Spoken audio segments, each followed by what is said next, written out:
You flip on the kitchen light at night, and something moves. Fast, low to the ground, gone before you can react. And now you're standing there wondering how bad it actually is. Because here's the truth nobody tells you up front. If you saw one cockroach, you're already behind. Not because one roach is a crisis, but because cockroaches don't scout alone, they don't live alone, and the one you saw represents a hidden system that's been running in your home long before tonight. That's what this video is about. Not how to kill the roach you saw, how to find and dismantle the system behind it. Let's start with the question most people ask first, and answer it honestly. If you saw one, how many are you not seeing?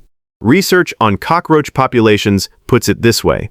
For every roach visible in a home, there are likely dozens more hidden nearby, sometimes hundreds. They are nocturnal. They actively avoid light. They spend most of their time in tight harborage spaces, wall voids, appliance gaps, cabinet interiors that most homeowners never look at. The one you saw wasn't lost. It wasn't adventurous. It was just the one caught in the open at the wrong moment. The rest of them are somewhere in your home right now. That's not meant to alarm you. It's meant to shift how you think about what you're dealing with. Because the people who solve cockroach problems permanently are the ones who stop thinking about the individual bug and start thinking about the environment that's sustaining the population. And that environment comes down to three things: food, water, shelter. Remove those consistently, and you've done more than any spray can accomplish on its own.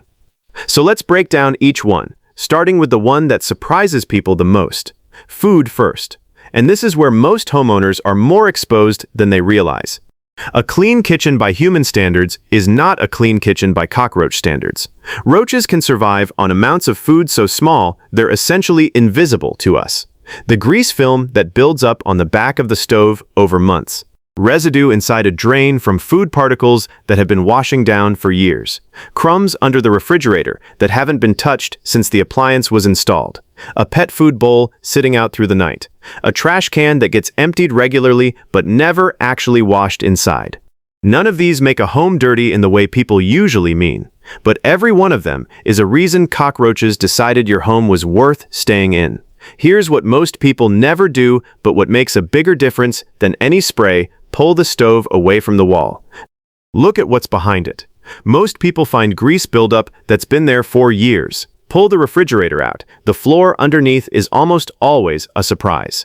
Wash the inside of the trash can. Clean the drains. Put pet food away at night. Each one of these locations is a specific food signal that's been broadcasting to cockroaches around the clock. Now here's the insight that changes how most people see this problem. Cockroaches can survive for weeks without food, without water. Most species are dead within days.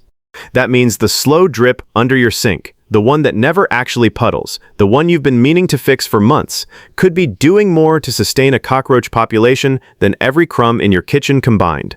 Water is often the real reason they're there, and it's almost always the last thing homeowners look at. A pipe fitting weeping slowly inside a cabinet, condensation building on cold pipes in an enclosed space, a refrigerator drip pan collecting moisture and organic debris underneath the appliance, a bathroom that stays humid from poor ventilation. None of these are visible from normal daily use of the home.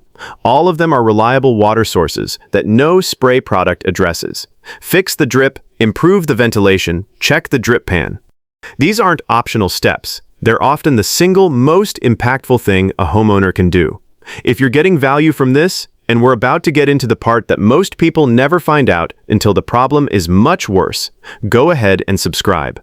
This channel exists to give homeowners real information that actually solves problems. Now let's talk about what that one cockroach is really telling you. Here's something worth understanding about when you see a roach.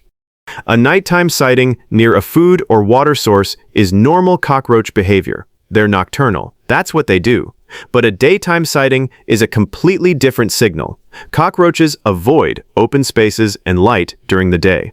When one appears in daylight, crossing a counter, moving across a floor, exposed in the open, it typically means the hidden population has grown large enough that competition for resources is forcing individuals out of harborage.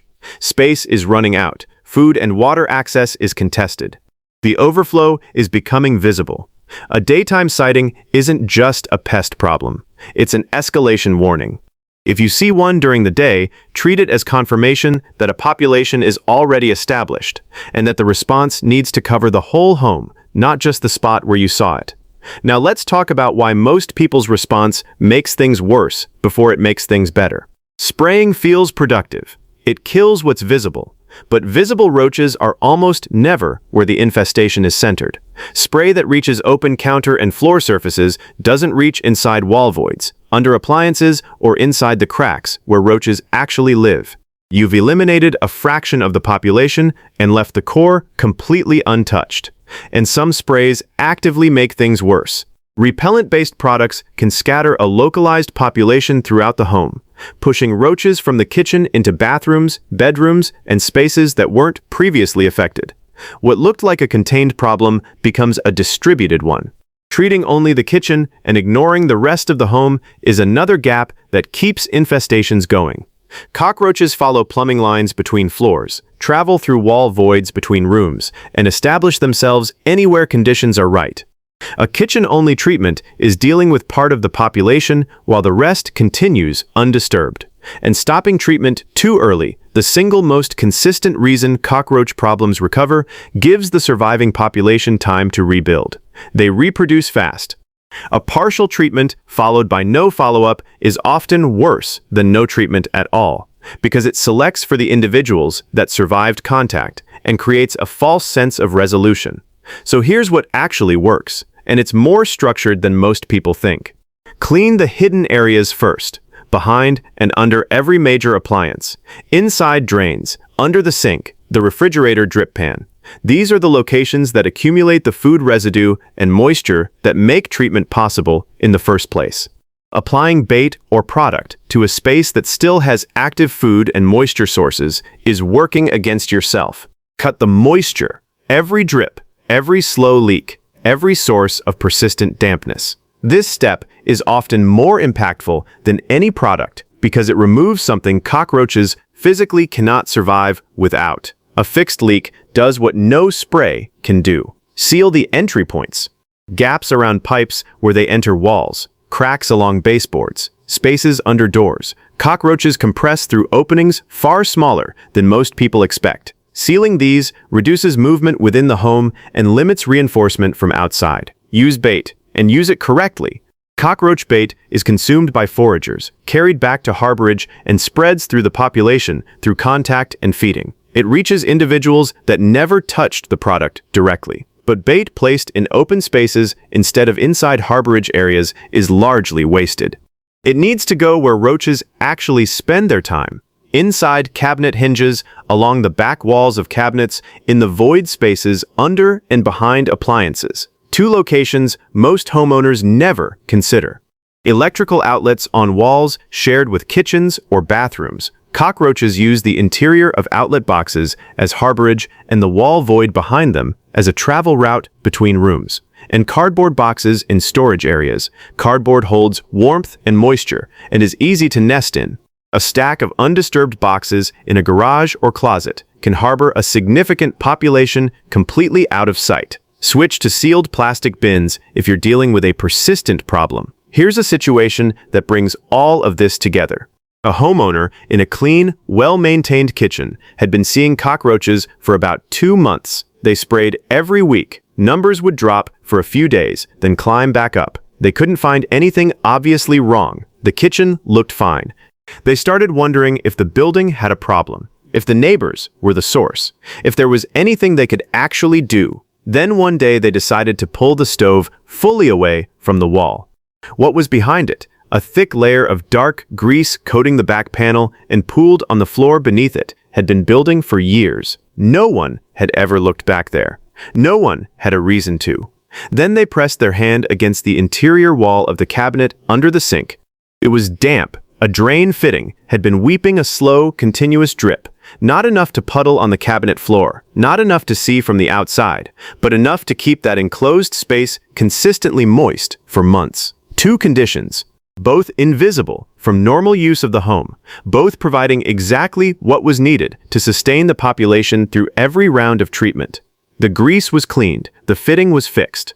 Bait was placed in the actual harborage locations. Behind the stove, inside cabinet corners, under the sink. Within 3 weeks, the activity dropped significantly, not because of a stronger product, because for the first time, the treatment wasn't working against an active food and moisture source. That pattern plays out in homes constantly. The spray was never the problem. The hidden conditions were. Here's what I want you to take away from this. The cockroach you saw is not the crisis. It's the message. Every infestation is sustained by something specific, a moisture source, a food accumulation, a harborage space that never gets disturbed. The roach is the most visible part of a system that's been running quietly in the background, often for far longer than anyone realized. Stop asking how to kill the roach. Start asking what your home has been offering that made it worth staying in. Answer that question and fix what you find, and the products work, the results last, and the problem stops coming back. Drop a comment and tell me what you're dealing with. Where are you seeing them? How long it's been going on? What you've already tried. I read every one, and your situation might be exactly what I cover next. If this kind of content is useful to you, practical, direct, and focused on actually solving the problem, subscribe and stick around. There's a lot more coming. You didn't just see a cockroach. You saw what your home has been quietly telling you. Now you know how to listen. See you in the next one.